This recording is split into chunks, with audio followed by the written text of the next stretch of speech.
नमस्कार. Banking lecture सिरीजमध्ये आज आपण regulatory role of RBI in money market, भारतीय नाणे बाजारामध्ये रिझर्व्ह बँक ऑफ इंडियाची नियंत्रणात्मक भूमिका या विषयावरती आज आपण चर्चा करणार आहोत. मित्रो, या देशातील वित्तीय बाजारपेठेमधील दोन महत्त्वाचे बाजार म्हणजे मनी मार्केट अँड कॅपिटल मार्केट, की ज्याला आपण नाणे बाजार व भांडवल बाजार असे आपण म्हणतो. या देशातील नाणे बाजारावरती रिझर्व्ह बँक ऑफ इंडियाचे नियंत्रण असून भांडवल बाजारावरती Securities and Exchange Board of India म्हणजे सेबी या संस्थेचे नियंत्रण आहे. भारतातील नाणे बाजार म्हणजेच मनी मार्केट हा प्रामुख्याने दोन सेगमेंटमध्ये विभागलेला आहे, की ज्याला आपण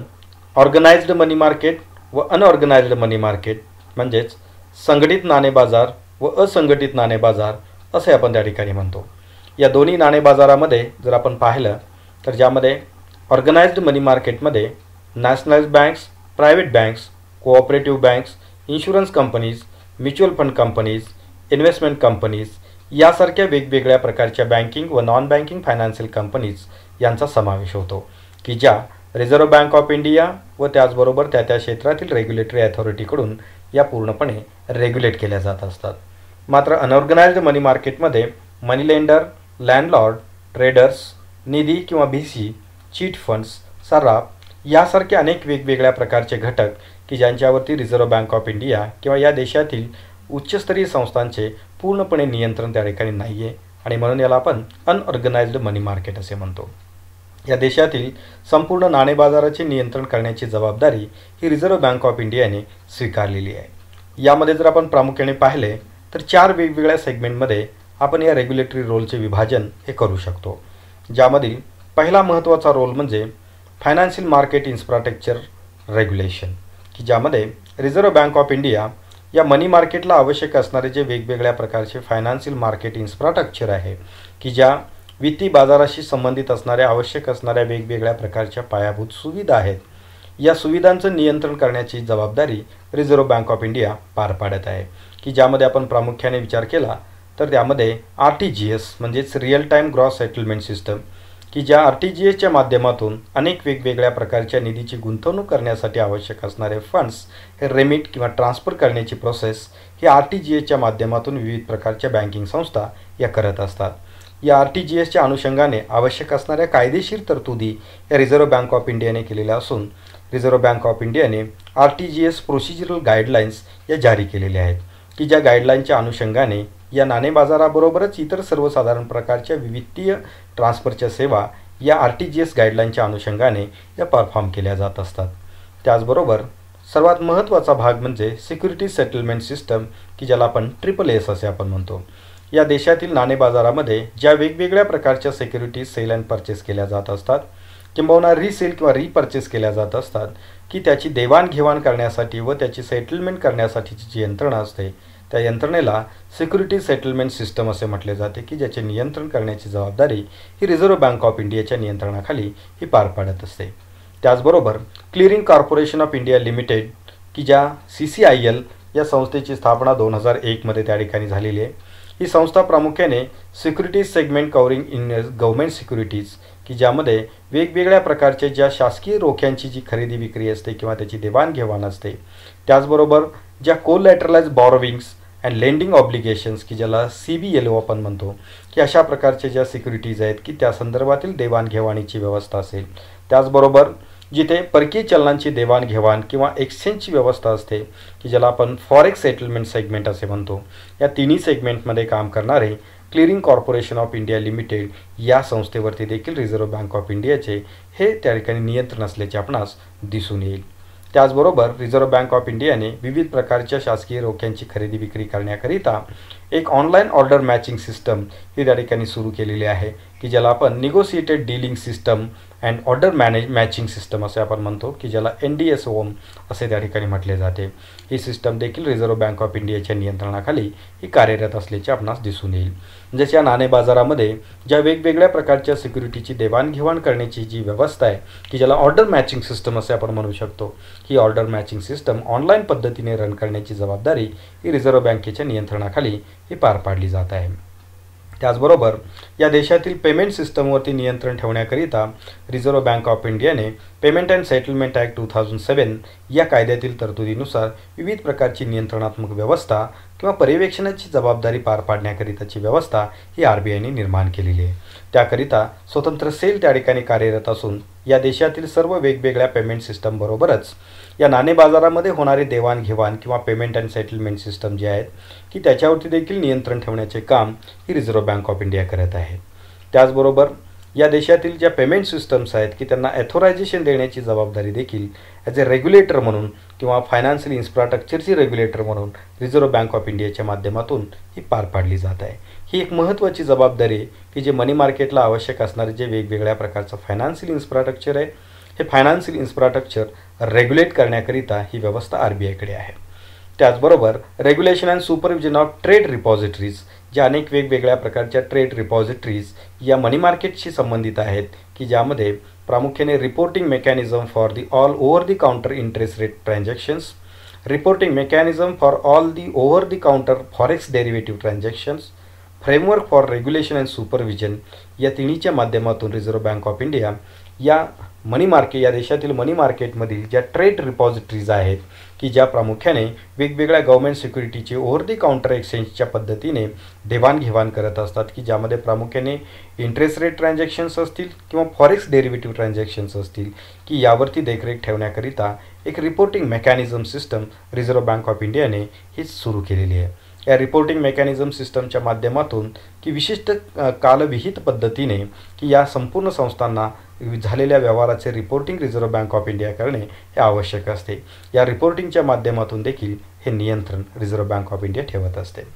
त्याचबरोबर थर्ड प्रोव्हिजन या रेग्युलेटरी रोलच्या अनुषंगाने जी RBIकडे आहे ती म्हणजे liquidity management in the money market. या देशातील नाणे बाजारामध्ये आवश्यक असणारी रोखता म्हणजेच लिक्विडिटी ही त्या ठिकाणी मॅनेज करण्याच्या दृष्टिकोनातून RBI अनेक वेगवेगळ्या प्रकारच्या स्ट्रॅटेजीज हे अडॉप्ट करत असते की ज्यामध्ये प्रामुख्याने मॉनिटरी टूल्स असतील किंवा मॉनिटरी पॉलिसीमधील वेगवेगळ्या प्रकारचे इन्स्ट्रुमेंट्स असतील की ज्याचा उपयोग या देशातील मनी मार्केटमधली लिक्विडिटी ही कंट्रोल करणं किंवा रेग्युलेट करण्याचा प्रयत्न रिझर्व्ह बँक ऑफ इंडिया करत असते की ज्यामध्ये रिपर्चेसिंग ऑप्शन म्हणजेच रेपो ट्रान्झॅक्शन किंवा ज्याला आपण रेपो रेट असं आपण म्हणतो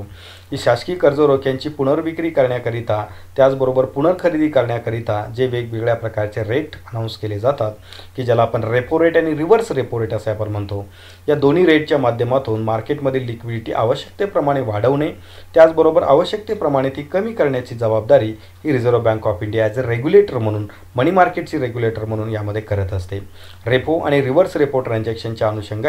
मी एक स्वतंत्र व्हिडिओ त्या ठिकाणी बनवलेला आहे, आपण तो त्या ठिकाणी जरूर पाहावा. म्हणजेच रेपो आणि रिव्हर्स रेपो ट्रान्झॅक्शन ही संकल्पना त्या माध्यमातून आपणास क्लिअर होऊ शकेल. तर या देशातील मनी मार्केटमधल्या पैशाचं प्रमाण पैशाचा पुरवठा जो आहे तो मर्यादित ठेवणं किंवा नियंत्रित ठेवण्यासाठी रेपो आणि रिव्हर्स ट्रान्झॅक्शनचा उपयोग हा त्या ठिकाणी रिझर्व्ह बँक ऑफ इंडिया करत असते. त्याचबरोबर या देशातील बँकिंग संस्थांच्याकडे असणारी लिक्विडिटी आवश्यकतेप्रमाणे वाढवण्याकरिता किंवा कमी करण्याकरिता बँकिंग संस्थांना ज्या लेंडिंग सर्व्हिसेस प्रोव्हाइड केल्या जात असतात की त्या अंतर्गत रिझर्व्ह बँक ऑफ इंडिया ज्या व्याजदराने कर्ज पुरवठा या बँकिंग संस्थांना करत असते की त्याला बँक रेट असे म्हटले जाते. जेव्हा या देशातील पैशाचा पुरवठ्यामध्ये वाढ करण्याची आवश्यकता असते तेव्हा reserve Bank of India bank rate कमी करून या देशातील बँकिंग संस्थांना अधिकाधिक कर्जाऊ निधी उपलब्ध करून देत असते. तर या उलट परिस्थितीमध्ये व्याजाचा दर वाढवून या देशातील बँकांना कमीत कमी कर्जाऊ निधी उपलब्ध करून देण्याची व्यवस्था करून ही या देशातील पैशाचा एकूण पुरवठा जो आहे तो नियंत्रित ठेवण्याचा प्रयत्न करत असते. त्याचबरोबर ओपन मार्केट ऑपरेशन की ज्याला आपण खुल्या बाजारातील रोख्यांची शासकीय रोख्यांची खरेदी विक्री असे आपण म्हणतो की ज्यामध्ये reserve Bank of India Bharat सरकारच्या वतीने विविध प्रकारच्या शासकीय रोख्यांची खरेदी आणि विक्री करत असते.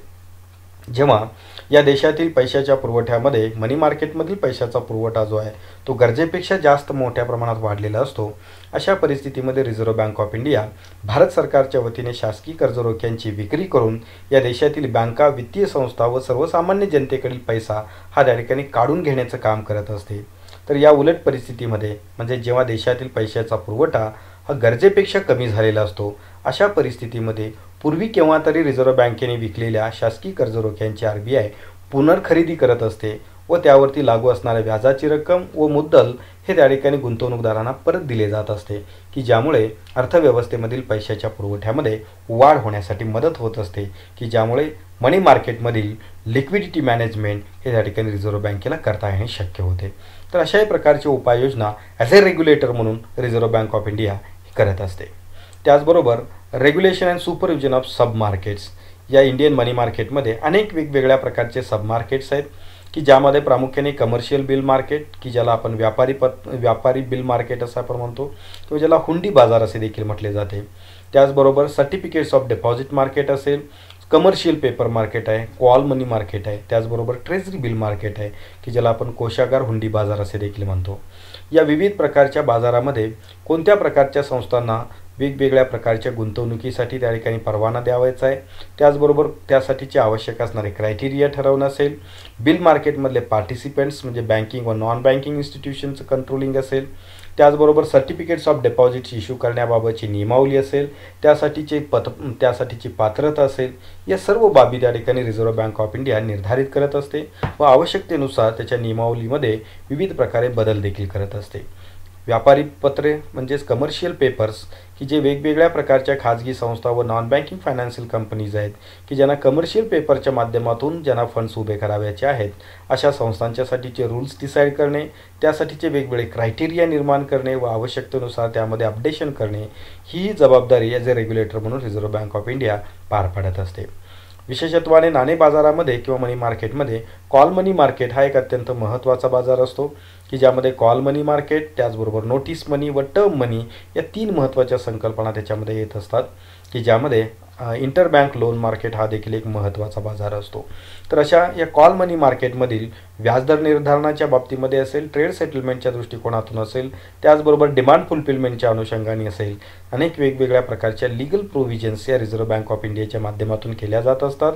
त्याचबरोबर रिझर्व्ह बँक ऑफ इंडियाचा फायनान्शियल मार्केट सेल जो आहे तो याच्यावरती देखरेख किंवा नियंत्रण ठेवण्याचं देखील काम यामध्ये करत असतो. त्याचबरोबर रिझर्व्ह बँक ऑफ इंडियाकडील पब्लिक डेट मॅनेजमेंट डिपार्टमेंटच्या माध्यमातून ट्रेझरी बिलची खरेदी विक्री करणे व गरजेनुसार ओपन मार्केट ऑपरेशनच्या माध्यमातून त्याची खरेदी विक्री करून मार्केटमधील लिक्विडिटी त्या ठिकाणी रेग्युलेट करण्याबरोबरच या ट्रेझरी बिल मार्केटमध्ये असणारे जे वेगवेगळ्या प्रकारचे पार्टिसिपंट्स ऑर्गनायझेशन्स आहेत किंवा त्याचबरोबर त्याच्यामध्ये सहभागी असणारे मध्यस्थ घटक आहेत, की यांच्या व्यवहारावरती नियंत्रण ठेवण्याकरिता, त्याचबरोबर त्यांच्यावरती रेग्युलेशन व नियंत्रणाच्या दृष्टिकोनातून महत्त्वाची जबाबदारी ही रिझर्व्ह बँक ऑफ इंडिया पार पाडत असते. तर अशा पद्धतीने या देशातील नाणे बाजाराचे नियंत्रण करण्यासाठी reserve Bank of India as a authority म्हणून अत्यंत महत्त्वाची भूमिका त्यामध्ये पार पाडत असल्याचे आपणास दिसून येईल.